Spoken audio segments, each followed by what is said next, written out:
স্ত্রী সবিতার দেহটা আগলে ধরে বসে আছেন দীনবন্ধুবাবু।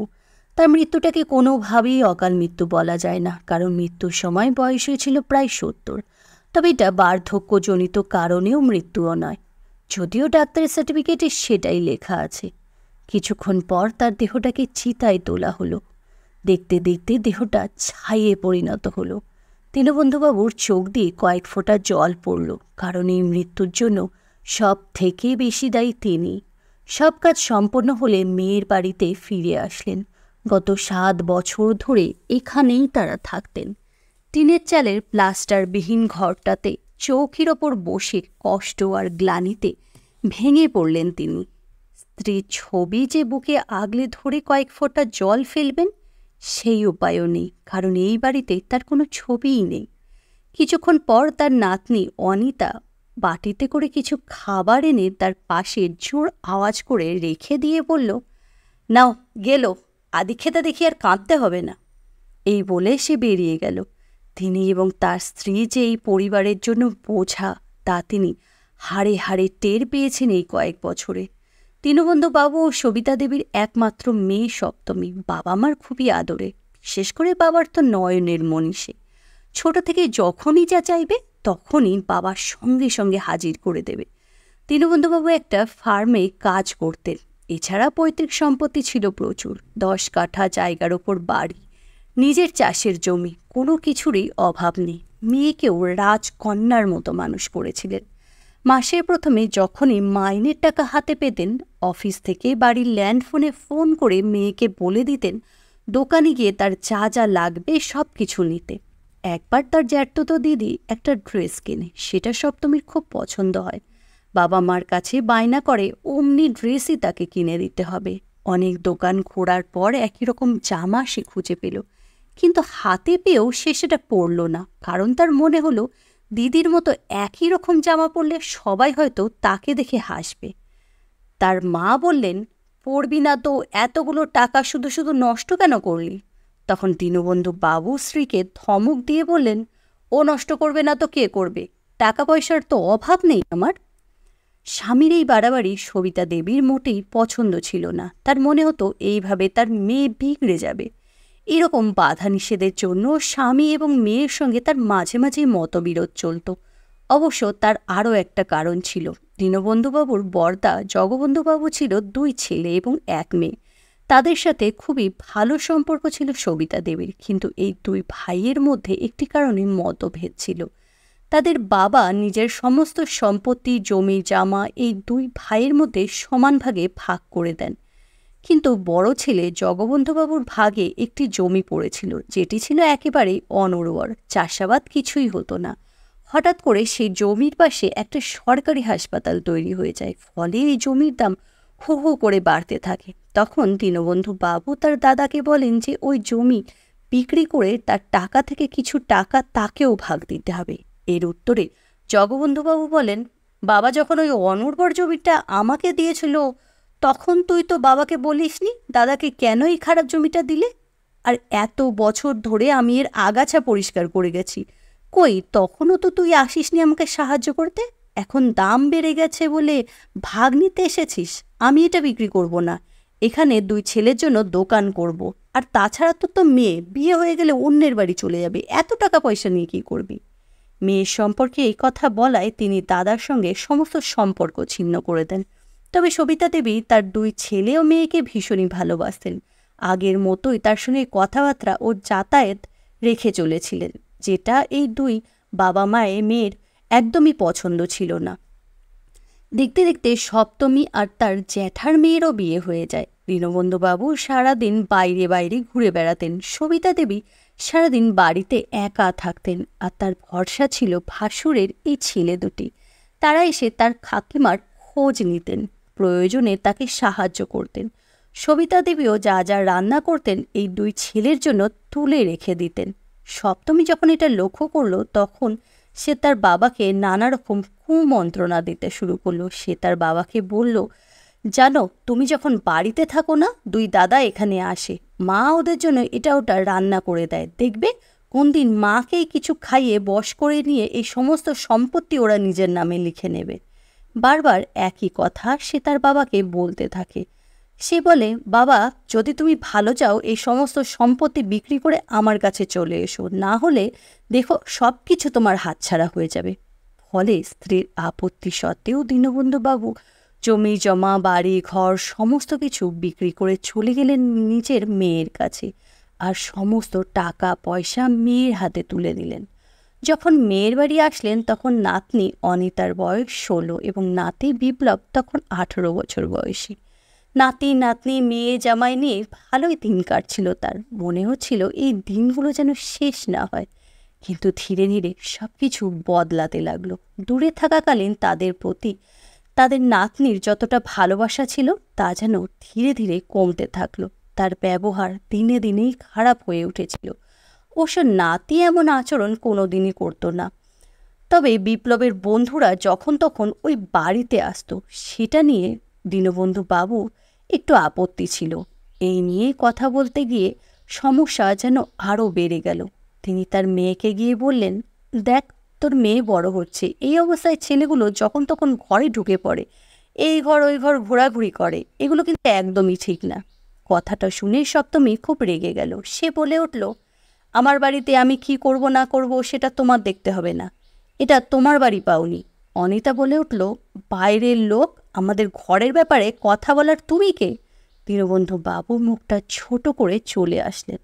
এমন ব্যবহার মেয়ের কাছ থেকে তিনি কোনো দিনই আশা করেননি। তবে বিপ্লব তার দাদুকে সমর্থন করে বলল যে, তুমি কথাটা ঠিকই বলেছ, আমি এবার থেকে এই দিকটা খেয়াল রাখব। মনে মনে তিনি একটু খুশি হলেন। এরপর তার জামাই একদিন এসে তাকে বলল, বাবা, আমার ঘর রং করাতে হবে, আপনার ব্যাংকে যে 2 লাখ টাকা আছে তার থেকে 1 লাখ টাকা আমাকে দিন। দীনবন্ধুবাবু বললেন, সবই তো তোমাদের দিয়ে দিয়েছি, এইটুকু থাক না আমার, কখন কি দরকার লাগে? হ্যাঁ দিয়েছেন, তবে সেটা মেয়ে আর নাতি নাতনিকে, আমাকে তো কিছু দেননি। এইটুকু আমি আবদার করছি আপনার কাছে। আর তাছাড়া এখন থেকে তো আপনাদের সব দায়িত্ব আমার, তাই কিছু দরকার লাগলে সেটাও আমি দেব। ফলে তিনি টাকাটা দিতে বাধ্য হলেন। বাকি টাকাটাও কখনো গ্রিল লাগানো, কখনো গেট বসানো, নানা রকম বাহানা করে তুলে নিল। এরপর তাদেরকে ঘর রং করা হবে এই বাহানায় ওপরের একটা জানালা দরজার পাল্লাবিহীন প্লাস্টারবিহীন ঘরে থাকতে দেয়া হলো। বলাই বাহুল্য বাকি জীবনটা সেই ঘরেই তাদের থেকে যেতে হলো। শীতের হাওয়াকে আটকানোর জন্য জানালায় প্লাস্টিক আটকে দেয়া হতো। ধীরে ধীরে ওই বৃদ্ধ বৃদ্ধা বুঝলেন তারা এই সংসারে বোঝা ছাড়া আর কিছুই নয়। বাড়ির ফার্নিচারগুলোর মূল্য তাদের থেকেও বেশি। যে কটা জামা কাপড় তারা বাড়ি থেকে এনেছিলেন, তারপরে একটা কোনো নতুন জামা কাপড় তারা পাননি। সকালে খেতে দেয়া হতো জল মুড়ি, দুপুরে আর রাত্রে শুধু ডাল ভাত। মাছের স্বাদ কেমন তা তারা ভুলেই গেছিলেন। তাতেও তাদের বারবার এটাই বুঝিয়ে দেওয়া হতো যে এতটুকু পাচ্ছে এই তাদের অনেক ভাগ্য। তাদের ওপর অত্যাচার আর অবহেলার কাহিনী আশেপাশে সবাই জানত। সবাই রাগে ফুঁসছিল, একটা সুযোগের অপেক্ষা করছিল। এমনি সময় একদিন ওই বৃদ্ধ বৃদ্ধাকে তার মেয়ে আগের দিনের 2টো বাসি রুটি খেতে দেয়। শুকনো রুটি তারা কিছুতেই খেতে পাচ্ছিলেন না। তাই সবিতা দেবী তার নাতনিকে গিয়ে বললেন, কাল দেখলাম তোর বাবা গুড় এনেছে, আমাকে একটু দিবি? অনিতা বলল, 2 দিন পরে তো ঘাটে যাবে, এখনও তোমার খাই খাই যায় না? কথাটা শুনে দীনবন্ধু বাবু খুব রেগে গেলেন আর তার নাতনিকে বললেন, তোর এত সাহস কি করে হয়, দিদার সাথে এইভাবে কথা বলিস, ক্ষমা চা। আর এই নিয়ে ভীষণ গণ্ডগোল বেঁধে গেল। দেখতে দেখতে বেশ কিছু লোকজন জড়ো হয়ে গেল। তাদের মধ্যে কয়েকজন বলতে লাগলো, তোমরা এই 2 জন বয়স্ক লোকের ওপর কী অত্যাচার করো আমরা সবাই দেখি, আমরা তোমাদের পুলিশে দেব, কেস করব। তখন সপ্তমী বলে উঠল, কেস করলে করো, আমরা ঠিক ছাড়া পেয়ে যাব, তারপর এদের 2 জনকে তোমাদের বাড়ি রেখে আসবো, তখন তোমরাই এদেরকে পুষবে। অনিতা বলল, এরপর যে একটা কথা বলবে বা আমাদের বাড়ির ব্যাপারে নাক গলাতে আসবে, এদের 2 জনকে সে নিজের বাড়ি নিয়ে গিয়ে রাখবে। কথাটা শুনে যে যার বাড়ি চলে গেল। তখন অনিতা তার দাদু দিদাকে শুনিয়ে তার মাকে বলল, এই 2টো যেদিন মরবে আমি বাড়িতে কালী পুজো দেব।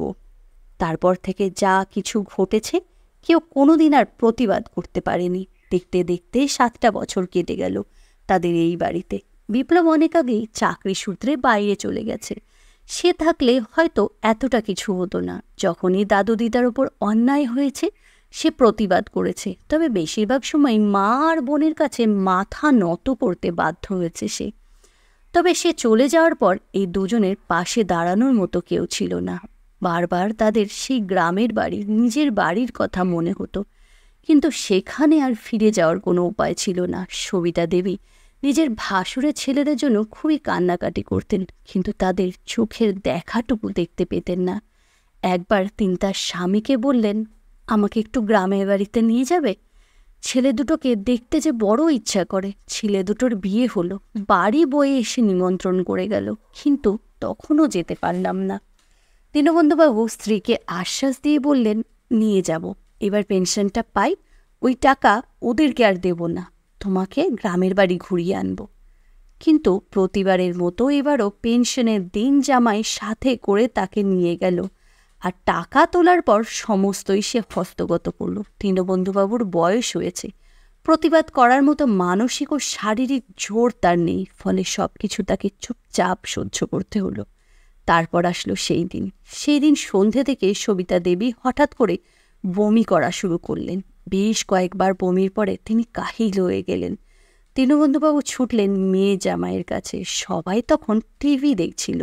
তিনি মেয়ের কাছে গিয়ে বললেন, মারে, তোর মা ভীষণ বমি করছে, ওকে তাড়াতাড়ি ডাক্তারের কাছে নিয়ে যেতে হবে, একটু চল না রে। অনিতা বলে উঠল, হবে না, সবসময় এটা ওটা গিলবে, বমি তো হবেই। মেয়ে বলল, টাকা কি অত সস্তা নাকি যে এইটুকুর জন্য ওই ডাক্তার দেখাতে হবে? চিনি লবণ জল খেলেই ঠিক হয়ে যাবে। এই বলে চিনি লবণ জল করে দিল, কিন্তু তাতেও সবিতা দেবীর বমি কমল না। ঘরের কলগুলো ব্যবহার করার অধিকার তাদের ছিল না। বারবার বাইরের কল থেকে দীনবন্ধুবাবু জল এনে দিচ্ছিলেন। সবিতা দেবীর অবস্থা ধীরে ধীরে খারাপ হতে লাগলো, কিন্তু স্বামী কষ্ট করছে দেখে তিনি কোনো মতে উঠে গেলেন কলপাড়ে। সেখানে গিয়ে মাথা ঘুরে পড়ে গেলেন। রাস্তা দিয়ে কিছু লোকজন যাচ্ছিল, তারা দেখতে পেয়ে ছুটে আসলো, চিৎকার করে বাড়ির লোকজনকে ডাকলো।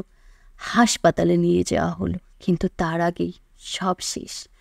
তার শেষকৃত্য, শ্রাদ্ধানুষ্ঠান সবই খুব ভালোভাবে আয়োজন করা হয়েছিল।